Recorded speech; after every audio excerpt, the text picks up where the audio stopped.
नमस्कार, मैं रविश कुमार। बहुत कम समय में पूरे देश की खबरों पर नजर डालते हैं, तो आइए आज के मुख्य समाचार में देश भर की तमाम बड़ी खबरों को जानते हैं। आपसे हाथ जोड़कर रिक्वेस्ट है, इस वीडियो को आखिर तक देखना।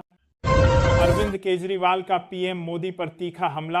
आम आदमी पार्टी के मुखिया अरविंद केजरीवाल ने प्रधानमंत्री नरेंद्र मोदी पर तीखा हमला बोला है। उन्होंने पोस्ट में लिखा कि प्रधानमंत्री जी, आप चाहते हैं कि जनता स्वदेशी उत्पाद इस्तेमाल करे, लेकिन पहले आप खुद स्वदेशी इस्तेमाल करना शुरू कीजिए। जिस विदेशी जहाज से रोज घूमते हैं उसे छोड़ दीजिए और दिन भर जो विदेशी सामान इस्तेमाल करते हैं उन्हें भी छोड़ दीजिए। भारत में काम कर रही 4 अमेरिकी कंपनियों को आप बंद कर दीजिए। ट्रंप रोज भारत और भारतीयों का अपमान कर रहा है, आप भी तो कुछ करें।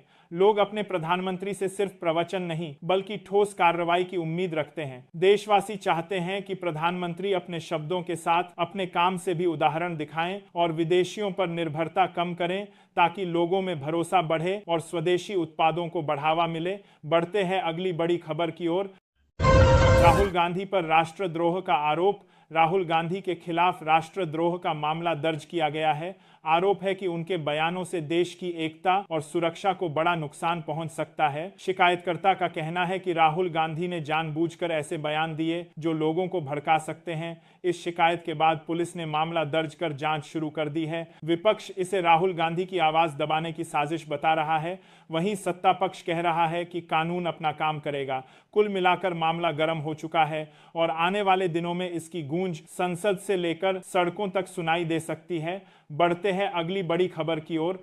राहुल गांधी ने लिखा पीएम मोदी को पत्र। राहुल गांधी ने प्रधानमंत्री नरेंद्र मोदी को पत्र लिखकर पंजाब में आई बाढ़ को लेकर बड़ा राहत पैकेज देने की मांग की है। उन्होंने कहा कि केंद्र सरकार ने जो 1600 करोड़ रुपए का शुरुआती पैकेज घोषित किया है वह बेहद कम है और इसे गंभीर अन्याय कहा। राहुल गांधी का कहना है कि बाढ़ से राज्य को करीब 20,000 करोड़ का नुकसान हुआ है। इस तबाही में 4 लाख एकड़ से ज्यादा धान की फसल नष्ट हो गई और लाखों पशुओं की मौत हुई है।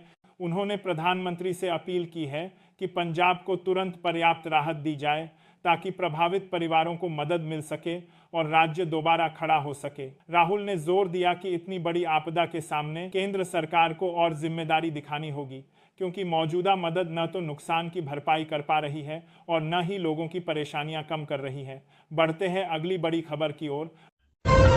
जगत गुरु रामभद्राचार्य ने हाल ही में पश्चिमी उत्तर प्रदेश को मिनी पाकिस्तान कहा था, जिससे राजनीतिक और धार्मिक हलकों में विवाद खड़ा हो गया। इस बयान से पहले संत समाज ने शांतिपूर्ण तरीके से अपनी बात रखी थी, लेकिन नगीना से सांसद और भीम आर्मी प्रमुख चंद्रशेखर आजाद ने बिना नाम लिए तीखा हमला बोल दिया। उन्होंने कहा कि ऐसे संत जिसकी आंखें नहीं हैं, सोचिए उनके कितने पाप होंगे। इस तरह का बयान सुनते ही विवाद और बढ़ गया और संत समाज में नाराजगी फैल गई। कई संतों ने चंद्रशेखर आजाद से माफी की मांग की है। कई लोग मान रहे हैं कि अगर आजाद ने इस मामले में संयम दिखाया होता और निजी आरोप न लगाए होते तो विवाद इतनी तेजी से नहीं बढ़ता। उनके तीखे शब्दों ने पहले से नाजुक स्थिति को और उग्र बना दिया, जिससे देश में राजनीतिक और धार्मिक बहस तेज हो गई। बढ़ते हैं अगली बड़ी खबर की ओर। राजनाथ सिंह का बड़ा बयान। रक्षा मंत्री राजनाथ सिंह ने मोरक्को में भारतीय समुदाय से बातचीत के दौरान कहा कि पाकिस्तान अगर आतंकवाद को बढ़ावा देना बंद नहीं करता तो भारत फिर से बड़ा कदम उठा सकता है। उन्होंने इशारा किया कि भारत के द्वारा ऑपरेशन सिंदूर दोबारा चलाया जा सकता है और उसके दूसरे या तीसरे चरण को सक्रिय किया जा सकता है। राजनाथ सिंह ने यह भी कहा कि पाकिस्तान अधिकृत कश्मीर यानी पीओके को वापस पाने के लिए भारत को किसी युद्ध की जरूरत नहीं पड़ेगी, क्योंकि वहां के लोग खुद ही भारत का हिस्सा बनने की मांग कर रहे हैं। उन्होंने भरोसा जताया कि एक दिन पीओके के लोग कहेंगे कि मैं भी भारत हूं। उनके इस बयान से राजनीति और सुरक्षा को लेकर चर्चाएं तेज हो गई हैं।